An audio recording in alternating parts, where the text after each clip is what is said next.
ஸ்ரீபெரும்புதூர் வட்டார வளர்ச்சி அலுவலகத்துக்கு சிமெண்ட் ஏற்றி வந்த லாரி நுழைவாயிலை உடைத்துக் கொண்டு சென்றது பரபரப்பை ஏற்படுத்தியிருக்கிறது. கூடுதல் விவரங்களை தர காத்திருக்கிறார் செய்தியாளர் பரத். இந்த விபத்து எப்படி நடந்தது? யாருக்காவது இந்த விபத்தில் காயம் ஏற்பட்டதா? விவரங்கள் என்ன? ஸ்ரீபெரும்புதூர் வட்டார வளர்ச்சி அலுவலகத்துக்குள்ளே சிமெண்ட் குடோன் செயல்பட்டு வருகிறது. இந்த சிமெண்ட் குடோனுக்கு இன்று காலை அதிகாலை சிமெண்ட் ஏற்றி வந்த லாரி தான் விபத்துக்குள்ளாகி இருக்கிறது. இந்த லாரியை அதிவேகமாக ஓட்டிய ஓட்டுநர் அந்த வளாகத்திற்குள் நுழைய முயற்சி செய்திருக்கிறார். அப்போது அந்த கேட் மூடப்பட்டதாக சொல்லப்படுகிறது.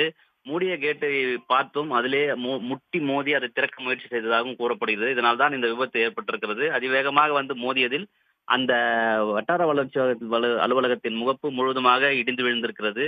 இதனால் அந்த பகுதியில் பெரும் பரபரப்பு ஏற்பட்டது. அந்த கேட் சேதமாகி இருக்கிறது. அதே போன்று சுற்றுச்சுவரும் சேதமாகி இருக்கிறது. இந்த விபத்தில் ஏற்பட்ட லாரி ஓட்டுநர் மது போதையில் இருந்தாரா இல்ல கவனக்குறைவாக செயல்பட்டாரா என்பது குறித்து தற்போது ஸ்ரீபெரும்புதூர் காவல்துறை விசாரணை நடத்தி வருகிறார்கள். இந்த விபத்து காரணமாக அந்த பகுதியில் தற்போது பரபரப்பான சூழல் ஏற்பட்டிருக்கிறது. உடனுக்குடன் செய்திகளை தெரிந்து கொள்ள சன் நியூஸ் பெல் ஐகானை கிளிக் பண்ணுங்க.